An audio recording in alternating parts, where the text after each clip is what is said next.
What is going on, everyone? Griffin here, coming at you with some Ronin gameplay, and today we are going to be talking about the KA-30. Does it still hold up compared to the other assault rifles? Let's head over and let's talk about it.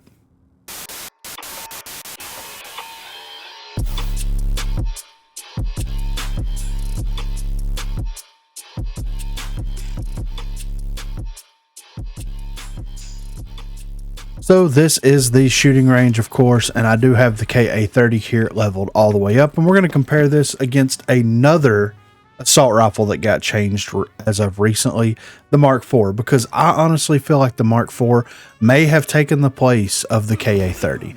So whenever you start firing the KA-30, it does bloom out, as you can tell, and it does have a pretty aggressive recoil up, but once it reaches that maximum accuracy loss, it doesn't lose anymore.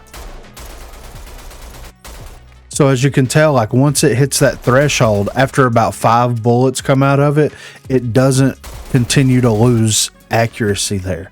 We're going to compare this directly with the leveled up all the way Mark IV. We do see that the Mark IV has no accuracy loss and is fairly easy to control. I mean, it does have some recoil to it, but not enough to even matter, realistically. The main difference between these two weapons comes down specifically to their hip fire. As you can see, the hip fire on the KA-30 isn't that extreme.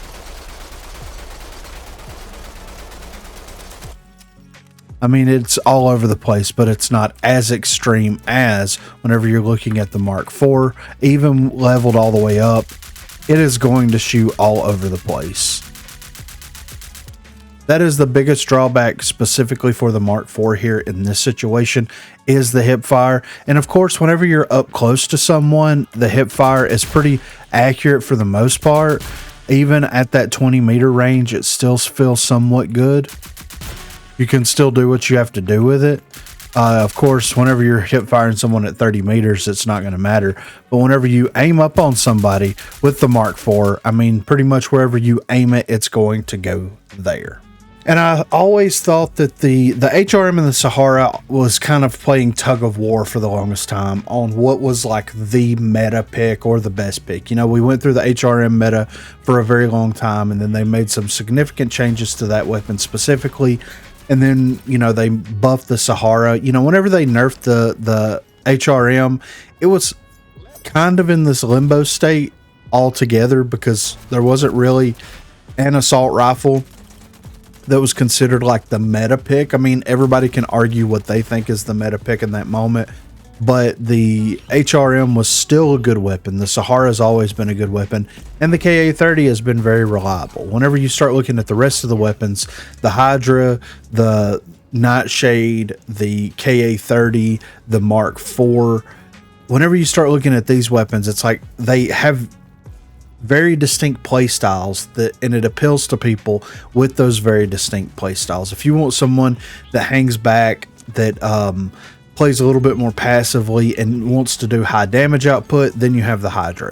If you want someone that hangs out, plays passively, that wants to just be able to hit shots and do poke damage on someone, then you have the Mark IV. If you want someone that runs similar to an SMG, or at least as close to an SMG as you can get in the assault rifle category, you have the Nightshade.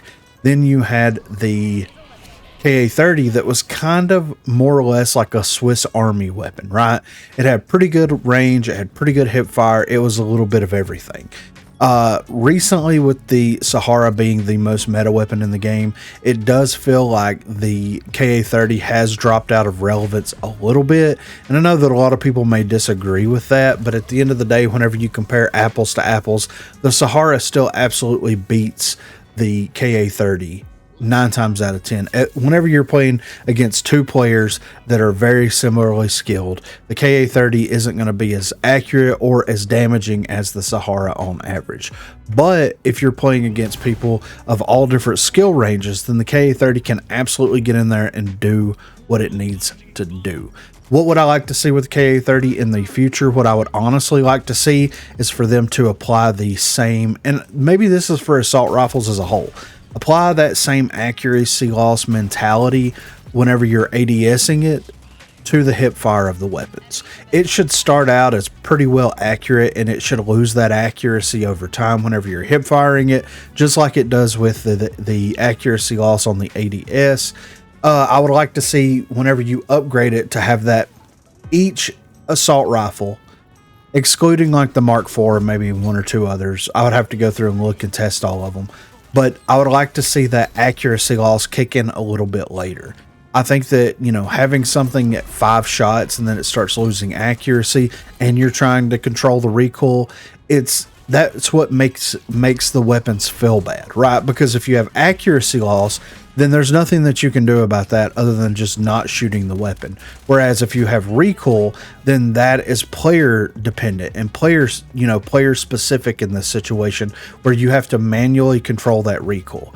So I would like to see the developers take one or two routes. Either apply that accuracy loss modifier to all of the weapons overall, at least in the assault rifle category, and either as you upgrade the weapon, or potentially look at reworking a perk. Like this would be perfect for like gunsmith or something like that, where whenever you fire the weapon, hip firing it or ADSing it, you do have that accuracy loss over time, but at the same time make it kick in a little bit later into the clip, at least with ADSing. If you're going to have that accuracy loss hit the hip fire, then that makes sense, and I get that, and that makes it a little bit more realistic and a little bit more manageable whenever you know you're going to get 5 or 6 hip fire shots off on someone, and then it's going to start going all over the place.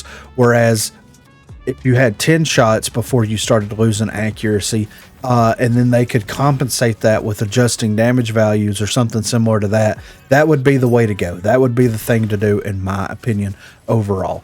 You've got 2 routes here. The developers have 2 routes. I don't think they're going to go down either route, but honestly, what I would like for them to do is just ramp up the recoil of the weapons, get rid of the accuracy loss nonsense, and have it player specific, player dependent on how this actually works. At least that's my personal opinion. It sucks whenever you're shooting someone and you're controlling the recoil, but the bullets are still not hitting because you're hitting that accuracy loss modifier that kicks in with the assault rifle. So that's honestly what I would like to see. We're not playing Fortnite. We're not playing a battle royale. We're not playing a game where you have 250 HP. We are playing a tactical, quote unquote, tactical shooter game where everybody has base 100 HP all the way up into 175 HP, where your shots are supposed to matter. I'm not saying they don't matter in games like Fortnite and things like that, but it's a little bit more important for your shots to hit when they're supposed to hit whenever you're playing a game like Rogue Company, where you have round-based single life game modes. That's where I sit with it. But where do you sit with it? What do you think of the accuracy loss for the assault rifles, first of all? And second of all, what are your thoughts on the KA-30? Do you feel like it's a good weapon? Do you feel like it still feels really, really good? Or do you think that they could do a couple of things to change the weapon to make it just a little bit better? Please be sure to let me know what you think in the comments down below. Also, be sure to check that description for links to Facebook, Discord, and Twitter. Those are the places to contact me. If you haven't already, please be sure to like and subscribe to the channel. If you've already subscribed to the channel, then consider hitting that join button to become one of the 256 crew members. Lastly, on Thursdays and also on Sundays, I will be streaming here on YouTube. So if you are interested and available, please feel free to stop by and say hello there. Thanks for watching, guys. Like missing 3 other people. He'll do. That many hill. I'll do it. Dada did, donkey. Dada did. Dude, that video you sent me, did you see my comment on it? That's the dad from Saltburn. Yeah. Asking Elton John. Yeah. He's like, can you sing a song about my oven? Like, oh, yeah, he fucking knocked it out of the park, dude.